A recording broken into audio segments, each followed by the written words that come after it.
Hello everyone, my name is Jonathan Chavez. I am running for the Republican nomination in the primary for the 4th Congressional District in Georgia.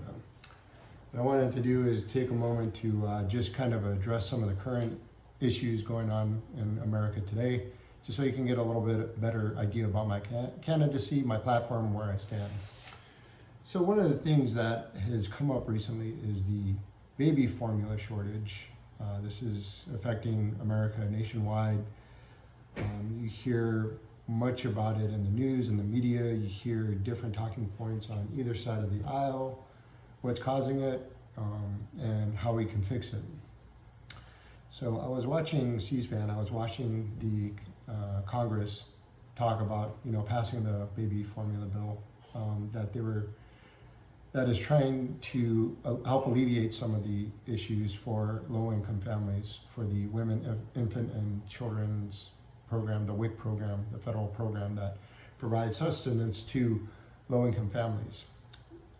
So this is where I see some of the issues are. So with this is, what they're trying to pass is about $28 million to help low-income families for the WIC program, which is fine and which is great because low-income families who are the ones who actually need it the most. However, that does not alleviate that there is still a baby formula shortage out there. And just throwing money at it, which is what I see a lot of Congress people do. So when an issue comes out, more than likely what they do is they just pass a bill, throw money at it, and that that sends a message to the American public that we're working on it, we're addressing the issue, which actually all they're doing is either making it worse or they're not really addressing the real issue at all. They're just placating to the American public that they're trying to do something which they really aren't. So what it is basically what happened is a whistleblower from the Abbott Corporation, Abbott Company, which produces baby formula, back in October of last year came forward and described some of the issues that were going on with as far as quality control with the baby formula. He was a whistleblower to the FDA. The FDA didn't even hear him or interview him until December of 2021. Then in January of 2022, the FDA finally did an investigation into the company. And then in February of 2022, essentially what they did is they shut down the company.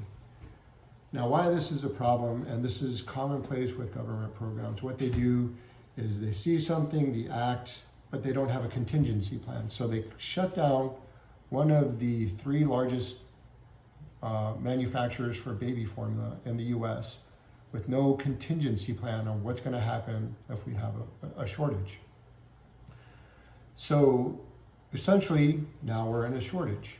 There's no contingency plan.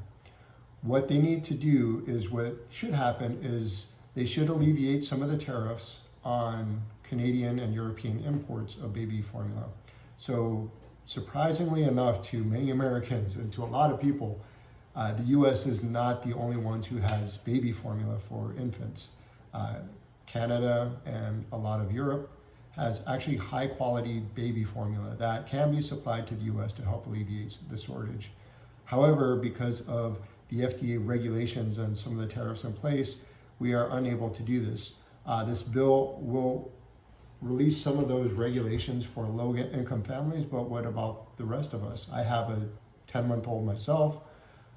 Fortunately, we do not rely on baby formula, but there are a lot of Americans who do.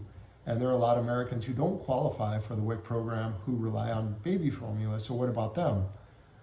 This is something that's not addressed by the bill.